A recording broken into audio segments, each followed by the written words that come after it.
Well, there were no computers. The phones were attached to the wall. You couldn't walk around with a phone. No cell phones. TVs were black and white, but you didn't even have TVs when I was a kid. The first TV we had, I was in high school, and we were going to watch Eisenhower. It was being inaugurated, and so we were going to watch it on the black and white TV. Other than that, you listened to the radio. My name is Sondra Perron. It's the one I've always gone by. However, I was named Mary Martha Sondra Faye Swallow, and when I got my birth certificate for my visa, my passport, I also have Suzanne. I also have two birth dates. One is October the 4th, which is one I always celebrated, but I also had above that had written October the 5th. Of course, I was all the same year, so 1935. That was fine. So I had a revelation when I got my original birth certificate, because most of us were born at home, and so they just filled it out, I guess, when they and everybody in the little town decided to name me. That's why I have so many names. We just roamed free. There was no fence. People didn't have fences in their yards. Everybody was open. You just ran from one yard to the next. Of course, it was a small town, too. Everybody knew everybody else. So.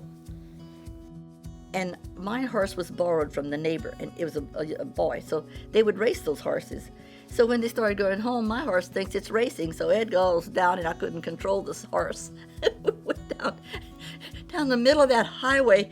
I was so scared, and cars were going like this around me. And it goes right home and stops. I go right over his head. That was the last time I rode a horse for a long time.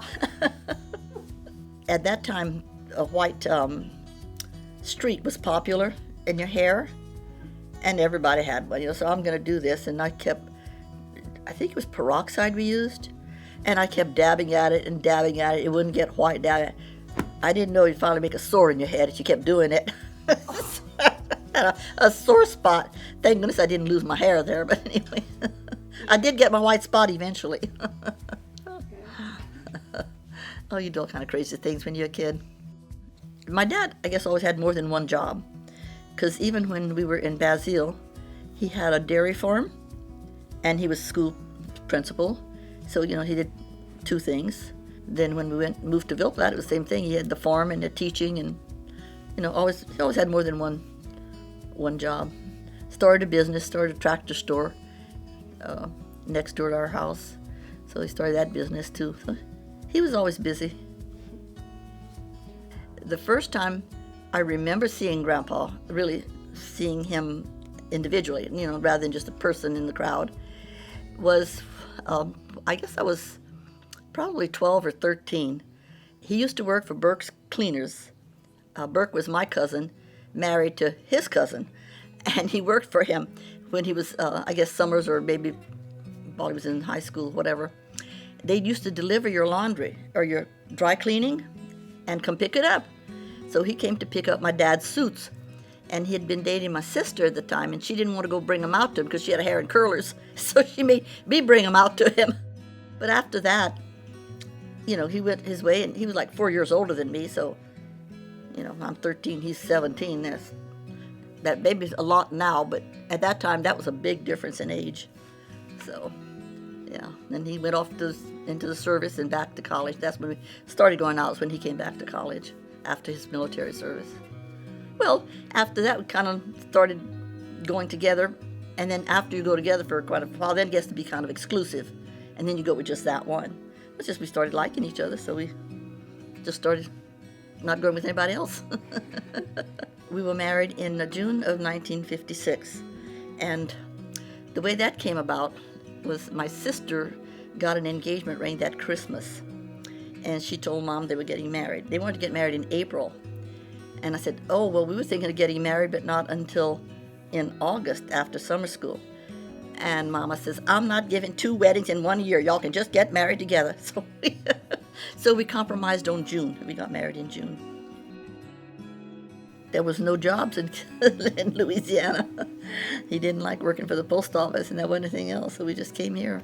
And he had a friend that had been at the post office with him that was working up here in Sacramento. So we came up to Sacramento. And the house we bought was a 3-bedroom, 2-bath house which was fine. We only had 4 kids at the time. But then we had 3 more and we needed more room. So that's when we bought out here in Citrus Heights with some property. Our first house we bought was $95 a month. And that included the escrow taxes and everything, that you pay. And at that time, they would not consider a female, the wife's salary if you qualified for a loan, just the man's. And it had to be, your house payment couldn't be more than 1/4 of your salary, take-home salary. So that was kind of the guidelines, And at that time, too, if you made $5 an hour, that was a good job. Because the minimum, I think, was $1 an hour, was minimum wage. I was not much of a cook. Grandpa was the cook. When the smoke alarm goes off, dinner's ready.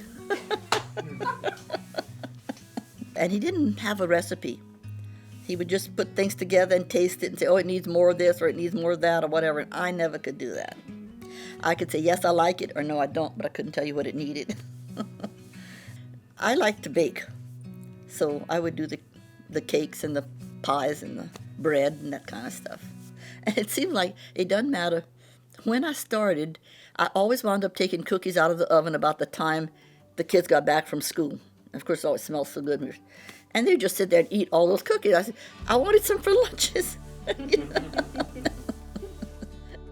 Well, actually, I had 8 children. I lost my first baby. And then I had 7 more little brats. I thought, Lord, you must be crazy giving me all these kids right on top of the other like that. But then I guess he knew what he was doing because I need them all to take care of me now. I have 21 grandchildren, and they're all very good to me, even though I don't send them a check anymore for birthdays. I had a friend of mine says, I can't keep your kids straight. And I said, that's all right, I don't either. I can't remember all the birthdays. She says, how do you remember the birthdays? I said, because they're on the calendar. Remember, everybody was welcome when they come. Oh, we got another room. Bring somebody home for dinner. So we also had some extras. Every now and then I'd find a strange person sleeping in the house too. Somebody brought a friend home. But it was a good neighborhood because everybody watched out for everybody else. And we corrected each other's kids. Mm-hmm. I liked to travel and see new places and do things.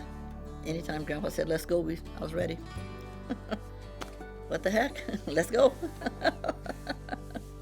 And at the time we went, I remember Grandpa said, oh, there's so much unrest in the Middle East. I said, well, if I'm going to get killed, I'd just soon get killed there as anywhere else, So it was very, very nice going to Israel. I wouldn't mind going again. Of course, I say that, but I really don't think I would at my age. I don't think I have the energy and stamina to do that kind of a thing. But it was very, very good. I remember after Grandpa retired, he would want me to go with him everywhere. And he'd go to the hardware store and all this and look like I would do at Fabrics, he did at the hardware store.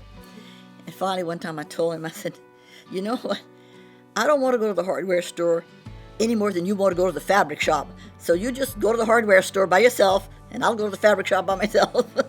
So, one day at a time. That's how you do it, one day at a time, and you roll with the punches. And we were married 51 years when he passed away. My faith played a big role in my life. At the time, we believe you married, that you stay there, come hell or high water, you make it through. And it worked out, so it's not so pleasant at one time or another, but then in the end, it's good. So, Audrey was always a happy person, and we got along really well. I guess one of the kids had gone up there and said, oh, Mom, there's a lot of kids down there. Pat says, there goes the neighborhood. He says, little did I know that was the best neighbors we'd ever have. Kids grew up together. We would have holiday with them, Christmas and New Year's or Thanksgiving or whatever, because they didn't have any family here either. So we would just get together and got to know them very well. And then one time when they had that bug, we didn't know anything about that stupid little car. But we were out of gas, or almost out of gas. So we pull up to the service station, and at that time, they didn't have credit cards. You had to pay cash. Well, all we had was, I think it was a $20 bill and a little bit of change. And so they didn't want a 20 because it was too much, and we couldn't take that much gas. So we paid whatever few cents we had. We couldn't find the gas tank. I didn't know where the gas tank was on a VW Bug. So we looked all over. Finally, the person inside came out to show it's in the trunk. I said, "Oh, in the front of the car." She said, "Do they let you two crazy ladies out very often?" I've always encouraged them to, if you're mad about something, get it off your chest. Say what you got to say and get over it. I think that goes for everything, though. It doesn't matter what the thing is. Any issue is to deal with it now and get done. I guess my life has been happy. There's been some rough spots, but not, nothing that you can't work through or get over, whatever.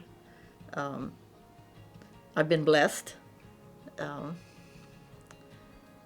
And I'm not rich, but I'm okay.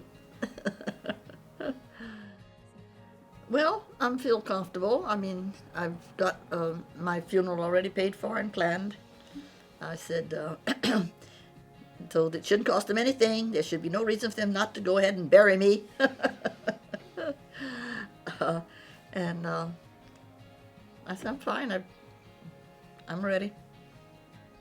The nuns, we used to always ask the nuns, well, when's the end of the world going to be? That how kids are.